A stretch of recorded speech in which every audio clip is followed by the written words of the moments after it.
네, 헌법재판소의 탄핵 심판이 4번의 공개 변론이 있었습니다. 그런데 핵심 증인들 대부분이 불출석해서 의도적으로 재판을 지연시키는 게 아니냐는 비판이 제기되고 있습니다. 그런가 하면 특검의 수사도 갈수록 속도를 내고 있는데요. 현재 탄핵 심판과 최순실 게이트 특검 수사 상황 자세히 짚어보겠습니다. 강신업 변호사 그리고 유영화 YTN 개건 해설위원 모셨습니다. 자, 안녕하세요. 네, 안녕하십니까. 네, 안녕하십니까. 네. 자, 이 지금 말씀드렸다시피 현재까지 헌재 탄핵 심리가 4번 열렸는데요. 네. 자, 이 핵심 증인들이 불출석하는가 하면 그 세월호 7시간 의혹과 관련해서 말도 오갔습니다만은 또 출석한 증인이 답변을 제대로 안 하는 그런 상황도 연출이 됐고요. 지금까지의 헌재 심리 과정 지켜보셨을 때 어떤 그 느낌을 받으셨습니까?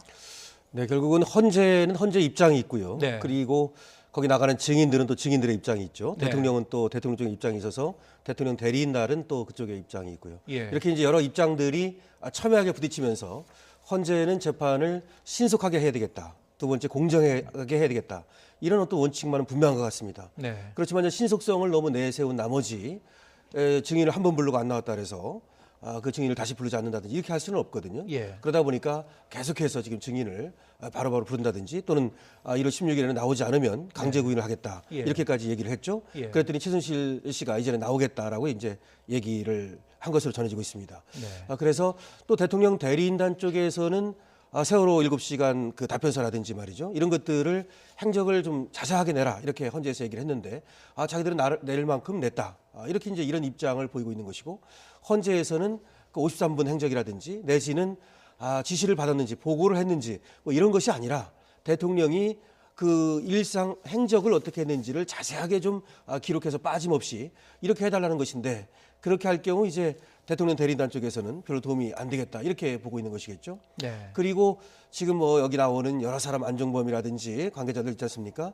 이 사람들은 자기들의 어떤 형사 소추도 걸려 있고 특검 조사도 걸려 있고 이러다 보니까 또 국감에도 나갔고요. 사실 또 좀 바쁜 것도 사실이고 정신이 없는 것도 사실일 겁니다. 그렇지만 그것보다는 어쨌든 헌재에 나가서 발언을 함으로써 오히려 대통령에게 손해가 되고 어떤 폐해가 될 것이다. 이 점을 우려하고 그래서 진실을 좀 은폐하려는 것으로 이렇게 보는 것이 맞겠고요.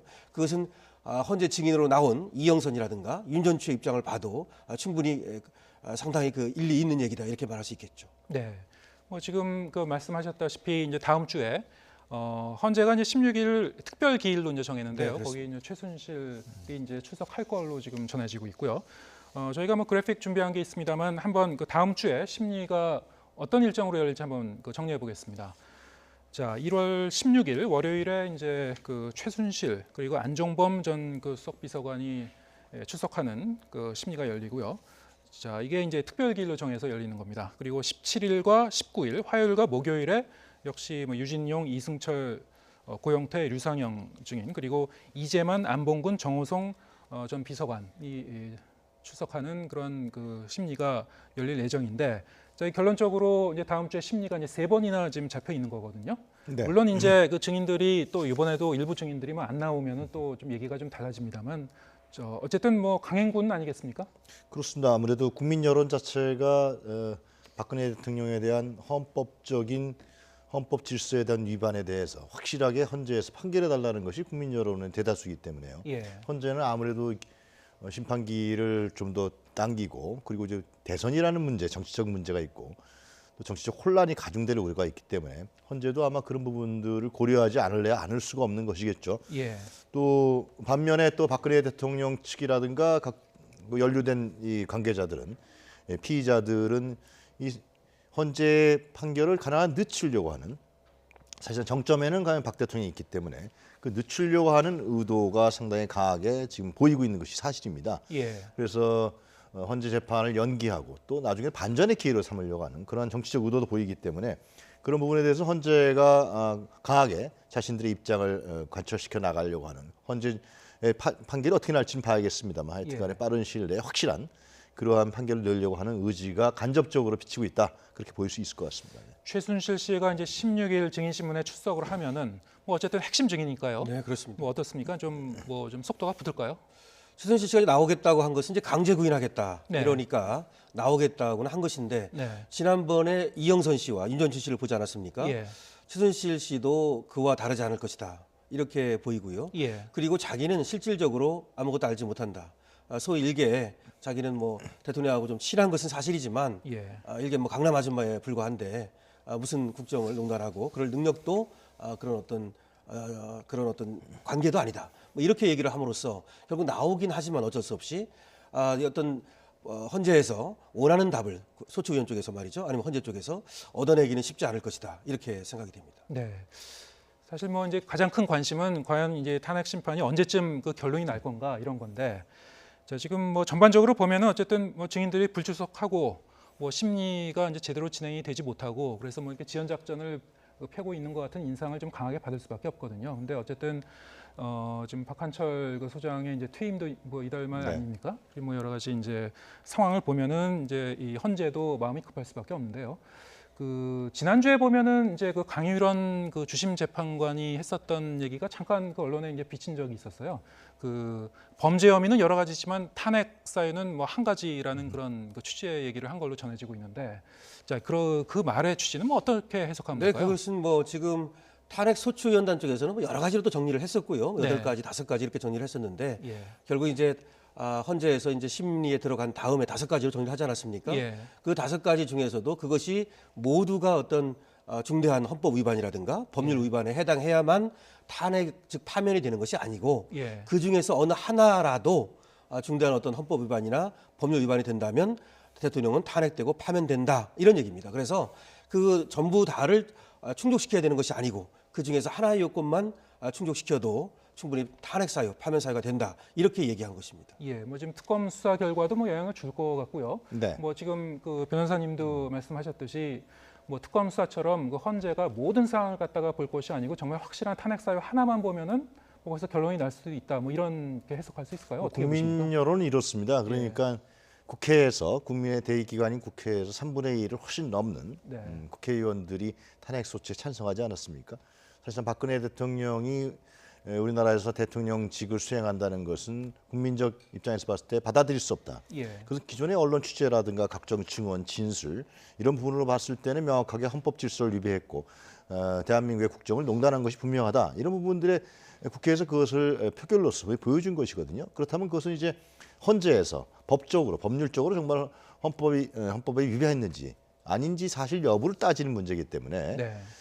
그 문제를 아무래도 쉽게는 안 되겠죠. 간단하게 할 수는 없는 문제죠. 헌법에 관련된 문제니까 예. 어느 정도 기간이 필요하겠습니다만은 가능한 한 빨리 하려고는 아무래도 재판관들의 성향, 뭐 보수 진보 이념 성향이 다를 수도 있지만은 이번에 박 대통령의 탄핵 소추에 대한 문제는 전 국민적 관심사에서 이루어진 문제이기 때문에 아마 재판관들도 그런 부분에 대해서 많은 고려를 하고 있지 않을까 그런 생각이 듭니다. 네. 네. 뭐 구체적인 결론 시점에 대해서는 뭐 여전히 전망이 엇갈리고 있는 것 같습니다. 뭐 네. 빠르면 뭐 1월 말에서 3월까지 뭐 여러 가지 의견이 나오고 있는데 어떻게 보시나요? 처음부터 나왔던 얘기인데요. 네. 지금 헌재의 어떤 심리는 굉장히 빠르게 진행이 되고 있는 것이고요. 예. 일주일에 3번까지 하지 않습니까? 특별기일까지 정해가면서 네. 이 얘기는 결국은 빨리 끝내겠다는 것입니다. 그리고 아까 그 하나만 해당돼도 탄핵 사유가 된다라고 하는 것은 뭐냐면 보긴 다 봅니다. 예. 하지만 그 강약을 조절할 수는 있는 것이죠. 네. 그래서 그 중에서 하나가 분명하게 탄핵 사유에 해당한다면 나머지는 약하게 볼 수도 있는 것입니다. 그래서 이런 거라든지 지금 헌재에 얘기 나오는 것을 보면 1월 31일 지금 다시 말하면 박한철 소장이 물러날 때까지는 어렵다고 보이지만 이정미 헌법재판관이 물러나는 3월 13일까지는 가능하다. 그래서 2월 말이나 3월 초에 헌재의 이 판결이 날 것으로 이렇게 예상이 됩니다. 네. 좀 어떻게 보십니까? 국민들의 바람은 그런 거 아니겠습니까? 지금 가능한 한 빨리 좀 헌재에서 판결을 내달라. 왜냐하면 대선 문제가 있고 지금 황교안 국무총리가 대통령 권한대행을 하고 있지만 예. 여러 가지 국정의 여러 가지 문제들을 제대로 처리하고 있지 못한 상황이고요. 그래서 국정의 이러한 불안정성은 또 국가의 불안정으로 이어지기 때문에 가능한 한 차기 조기 대선을 해서 대선에서 새로운 지도자를 뽑자. 이것이 아마 국민들의 여론일 겁니다. 그래서 헌재에서도 서두를 수밖에 없는 그러한 각종 환경이 있지만은 그러나 1월 말까지는 뭐 도저히는 어렵겠죠. 그리고 뭐 2월 달도 쉽지 않을 것 같고 가능한 한 3월, 4월, 3, 4월이 되지 않을까 저는 그냥 그렇게 예상하는데요. 네. 근데 이제 박근혜 대통령 측에서는 아무래도 아까 말씀드렸습니다는 여러 가지 헌재 연기를 통해서 임기 연장 그리고 또 이제 반전의 기회, 정치적 반전의 기회 이런 것을 삼으려고 아마 상당히 고심을 하고 있는 거 아니겠냐. 그래서 증인들도 예를 들면 대거 거의 담합 형식으로 불출석을 한다든가 또 나와서 모르쇠로 일관한다든가 이런 부분들은 사실상 박근혜 대통령이 정점에 둔 관계 피의자들의 어떤 연대라 그럴까요? 담합적 성격을 강하게 비추는 것 같아요. 네. 이런 부분들을 헌재가 과연 어떻게 돌파할 것이냐라는 부분도 굉장히 중요한 초점이 될 것 같습니다. 네, 뭐 언제 결론이 날지는 뭐 지켜봐야 되겠습니다만 어쨌든 뭐 탄핵 심판 결론이 2, 3개월 내에 뭐 적어도 2, 3개월 안에 이제 결론이 난다면 뭐 조기 대선이 뭐 치러질 수밖에 없지 않습니까? 근데 뭐 그 이번 주죠. 그 반기문 전 유엔 총장이 이제 귀국을 했는데 사실상의 이제 대선 행보를 시작했어요. 그 반기문 총장의 이제 귀국과 함께 전체적인 대선 레이스가 이제 본격화됐다 볼 수도 있을 것 같은데요. 자, 어떻게 보십니까? 반기문 총장의 귀국은 이제 현재 여권이 상당히 질이 멸렬하지 않습니까? 이 탄핵 이후에 그렇기 때문에 여권의 재편 부분과도 관련이 있고요. 그 야권에서의 예를 들면 문재인 전 대표의 어떤 그 대세론, 어떤 독주적 성격, 여론조사 지표상에 있어서 이런 부분에도 영향을 주는 그래서 국민의당이라든가 제3지대라든가 정계 개편 문제라든가 상당히 중요한 변수가 될 수 있는 그 반 총장의 어떤 귀국의 행보가 귀국의 문제가 귀국의 초점이 있습니다.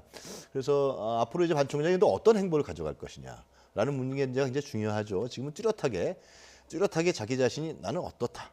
이렇다 얘기를 안 하고 있습니다. 근데 이런 부분들은 조만간 제가 보기에는 빠른 시일 내에 해야 되지 않느냐. 예. 그런 부분에 대한 압박도 갖고 있을 텐데 그 어떤 자기 자신의 정치적 편향성과 경향성을 나타내에 따라서 여권 야권에 상당한 영향을 미치면서 정계에 큰 어떤 경우는 논란도 일으키는 그런 가능성이 상당히 있다고 봅니다. 네, 뭐 귀국 후 이제 일성은 뭐 대통합, 대타협 뭐 이런 그 화두를 이제 던졌고요. 그리고 정권 교체가 아니라 정치 교체를 이루겠다 뭐 이런 얘기를 했는데 그게 어떤 구체적으로 어떤 그 의미를 지닌 건지 이런 거에 대한 그 좀 소명이 더 이루어져야 된다는 말씀이네요. 그 정치 교체라고 분명히 얘기를 했는데 네. 정치 교체라는 것은 현재 정치 새로운 정치를 하겠다는 거 아니겠습니까? 예. 그러면서 그 안에 담겨 있는 내용은 공항에서 뭐 간접적으로 얘기는 했습니다만 패권 얘기도 했고요. 예. 뭐 정권 교체만 이제 지금 기존 정치인들이 자기 이해에 사적 이해만 있다 이런 식의 뉘앙스를 피는 얘기를 했는데 네. 결국 그렇다면은 현재의 노리는 정치적 효과는 그러니까 현재 뭐 문재인 반문이라든가 예. 뭐 친박에서의 박근혜 대통령에 대한 문제점 이런 부분에 대해서 자기 자신이 패권으로 규정을 하면서 그걸 넘는 새로운 정치를 하겠다라는 그렇게 우리가 이제 애둘러서 해석을 할 수가 있는 측면이 있습니다. 예. 그럼 새로운 정치를 하려 그러면 인물이 누가 되는지, 새로운 정치를 할 수 있는 인물이 무엇인지, 그리고 새로운 정치에 대한 내용은 무엇인지, 그리고 새로운 정치라는 건 보수가 아니거든요. 새로운 정치라는 건 개혁입니다. 그럼 그 개혁에 대한 자기 자신의 입장과 국가 발전에 대한 부분은 무엇인지 이런 부분들을 정확하게 밝혀야 되는 것이죠. 그냥 말만 정치 교체다 이러면은 그거는 뭐 그냥 합법상의 이미지적 합법상의 어두기 때문에 그런 부분들은 국민들이 금방 알게 되거든요. 네. 그래서 그런 부분들을 반 총장이 분명하게 밝혀야 되는 시기가 점점 다가오고 있지 않냐 그런 생각이 듭니다. 예. 자, 이 뭐 이제 반기문 총장이 뭐 그런 그 얘기를 한 데 대해서 뭐 문재인 전 대표도 뭐 거기에 대해서 어떤 처음에는 좀 무시 전략으로 좀 가는 것 같았는데요. 이틀째 가서는 또 구체적인 그 얘기가 나오고 있어요. 그러니까 그 지금의 전국의 아마 정치인들이 판단하는 전국에 대한 어떤 중요한 초점은 개혁입니다. 예. 그러니까 그건 촛불 정부에서 나타났고요, 탄핵 정부에서 나타났고, 그러니까 우리나라를 좀 더 개혁적인 그 국가로 대한민국으로 만들기 위한 지도자를 뽑는 부분이 아마 올해 대통령 선거에 가장 중요한 저는 화두가 될 거라 보여집니다. 예. 그래서 반 총장도 그런 점을 의식하겠죠. 그러나 반 총장은 반기문 전 총장은 기존 좀 보수적 이미지로 많이 그 이미지가 국민들에 비쳤기 때문에 예. 그리고 지금 현재 반 총장 캠프라고 통칭 얘기하는 부분에서 구 여권 인사들이 상당히 주류를 형성하고 있습니다. 예. 그렇기 때문에 이런 부분들로 봤을 때는 과연 반기문 전 총장이 이 탄핵 정부에서 나타난 촛불 혁명의 어떤 그런 개혁적 요구를 반영시킬 수 있는 그런 대선 주자로 자리매김할 수 있을 것이냐 이런 예. 부분에 대해서 상당히 의구심을 갖고 있는 사람들이 많이 있습니다. 예. 반면에 문재인 전 대표는 최근에 지지율이 오르는 이유는 제가 분석해 봤을 때는 여러 가지의 무슨 뭐 반문 정서다 또 호남에서의 배치된 측면도 있다고 하지만 그러나 촛불 정부에서 나타난 여러 가지 문제점들을 개혁적인 언어로 많이 표현을 하고 있습니다. 네. 그것이 정책이 어떻게 하겠다, 우리나라를 어떻게 바꾸겠다, 이런 부분들이 아마 국민의 지지로 이어지는 것 같고 또 진보 개혁 세력들의 어떤 응집으로 뭉쳐지기 때문에 문재인 전 대표의 지지율이 오르고 있지 않냐 그렇게 생각됩니다. 네. 그 반기문 전 총장의 피선거법 논란에 대해서는 이제 그 중앙선관위에서 이제 유권 해석을 내렸어요. 네. 네, 거기에 대해서는 뭐 일단 일단락 되는 것 같은데. 그렇죠. 헌법에도 이제 국내 5년 기간이거든요. 예. 그것도 계속 기간도 아니고요. 예. 총 합쳐서 5년 기간이면 되고 그렇게 돼 있기 때문에 5년은 또 5년이라는 것이 또 이제 공무로 이제 외국에 나가서 파견돼 있던 기간이라든지 예. 국내 거주를 두고 예. 일정한 기간 외국에 체류한 기간이라든지 예. 반 총장은 사당동에 주소가 있었다고 합니다. 예. 이런 것들을 보면은 이 헌법의 요건에 부합합니다. 따라서 이 문제는 일단은 해결된 것으로 이렇게 이제 또 중앙선관위에서 유권 해석도 내렸고요. 네. 그래서 이것이 크게 문제될 여지는 없는 것 같습니다. 다만 이제 그 과거에 이제 유엔 총회에서 그 사무총장을 지낸 사람이 바로 정무직으로 이제 직행하는 게 바람직한가, 이에 대한 뭐 바람직하지 않다 뭐 이런 그 결의안이 있지 않았습니까? 네, 근데 그거는 하나의 구속력이 있는 것은 아니고 네. 하나의 그렇게 하는 것이 좋지 일종의 않겠냐는 권고한 권유, 형식. 권고한 네. 정도이기 때문에 예. 그것이 또 다른 나라에서도 그렇게 또 나간 적이 있다고 그럽니다. 그렇기 때문에 그 본인이 결정을 해서 외국에서 일을 했으니까 그 이유가 뭐냐면 유엔 총장으로 있다 보면은 예. 많은 비밀을 알게 되고 외국들에 대해서 다시 말하면 넘어가서는 안 되는 그런 비밀들을 이용해서 네. 자국의 어떤 이익을 취하는 것이 아닌가 예. 이런 것이 가장 큰 겁니다, 사실은. 예. 그렇기 때문에 또 반기문 총장은 그렇게 얘기할 수 있겠죠. 그것은 권고일 뿐만 아니라 뭐 그것을 이용해 가지고 우리나라에 뭐 이익을 취할 일도 없고 가사 그렇다 하더라도 그것이 우리나라에 해를 주는 것은 아니다. 뭐 그렇게까지 얘기를 하지는 않았습니다만 그런 입장일 수도 있겠죠. 네.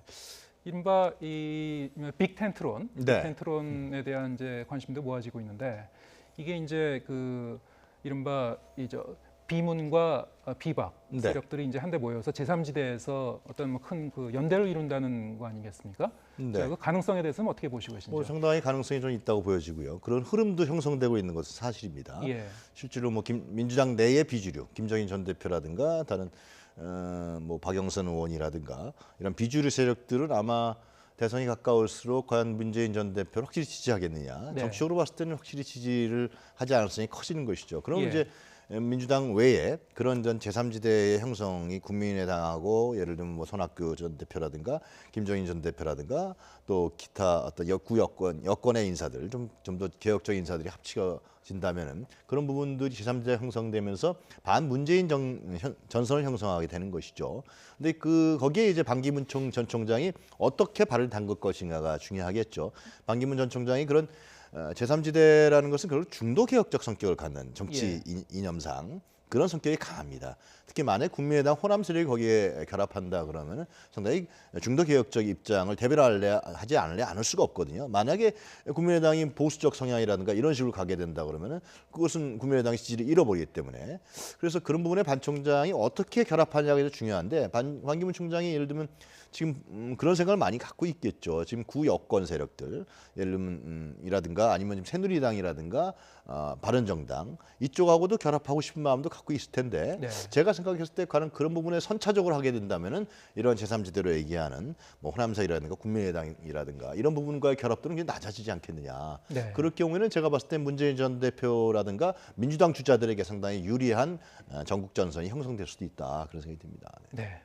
알겠습니다. 이 전국 상황도 그냥 짚어봤고요. 간단하게 이제 최순실 게이트 특검 수사 얘기로 다시 넘어가 보도록 하겠습니다. 자, 이 이재용 부회장, 삼성 이재용 부회장의 신병 처리 여부가 이제 관심인데요. 뭐 늦어도 내일 아니면 이르면 오늘 중 결정될 것으로 이제 관측이 되고 있습니다. 자, 이번에는 이거 법과 원칙에 따라 결정을 하겠다 이렇게 특검 측이 밝히고 있는데 어떻게 전망하십니까? 네, 어려운 질문인데요.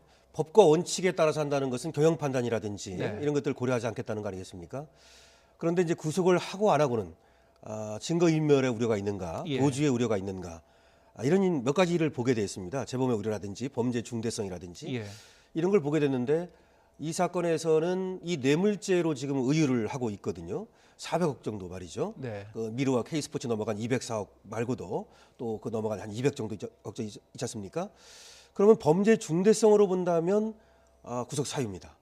근데 증거 인멸과 다시 그 다음에는 이제 도주 의뢰를 봐야 되는데요. 재벌 회장이 도주까지 할 것으로 보이지 않고 더군다나 출국 금지를 해놨거든요.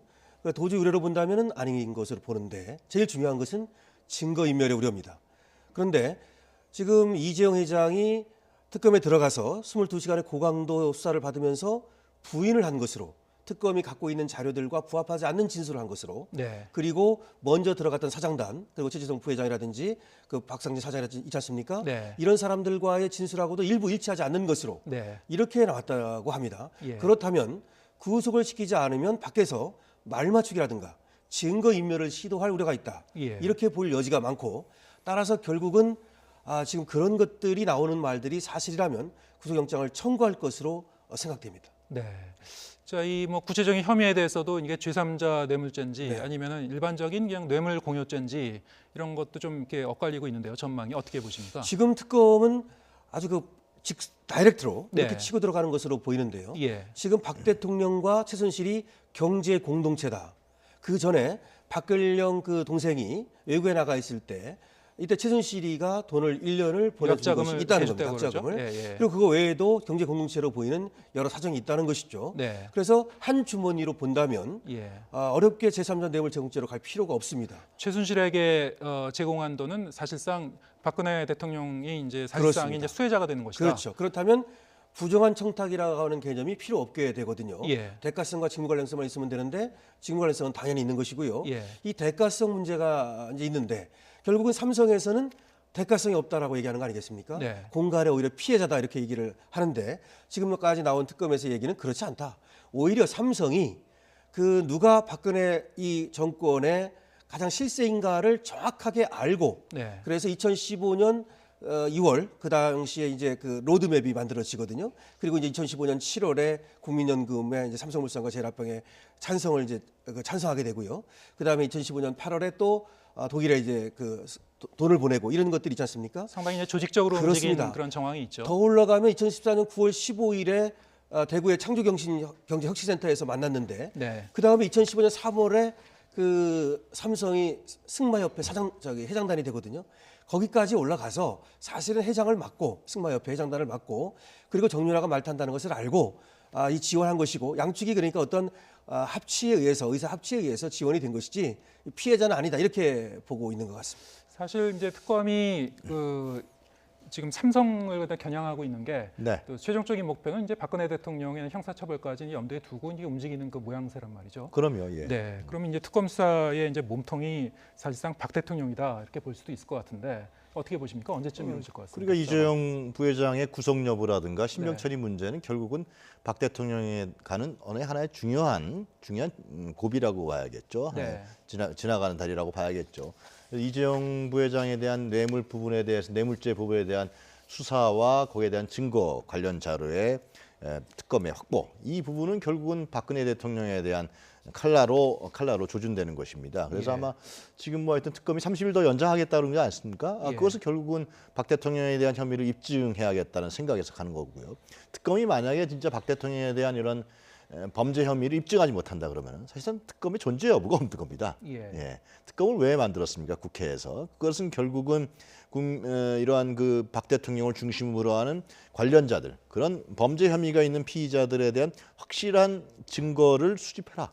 기존의 검찰에서는 국가 권력이 편입돼 있기 때문에 못하니까 별도로 하라는 것은 결국 박근혜 대통령에 대한 혐의를 입증하고 박 대통령을 확실하게 형사처벌할 수 있는 자료를 모아라 이런 얘기거든요. 결국은 그렇기 때문에 특검은 아마 그 존재 여부가 달려있기 때문에 아마 상당히 그 문제에 대해서 노력하고 경주하지 않겠냐 그런 생각이 듭니다. 네, 알겠습니다. 그래서 더더욱 그 이재용 부회장에 대한 신병 처리 여부 그리고 수사 결과도 아주 유심히 지켜봐야 될 것 같은데요.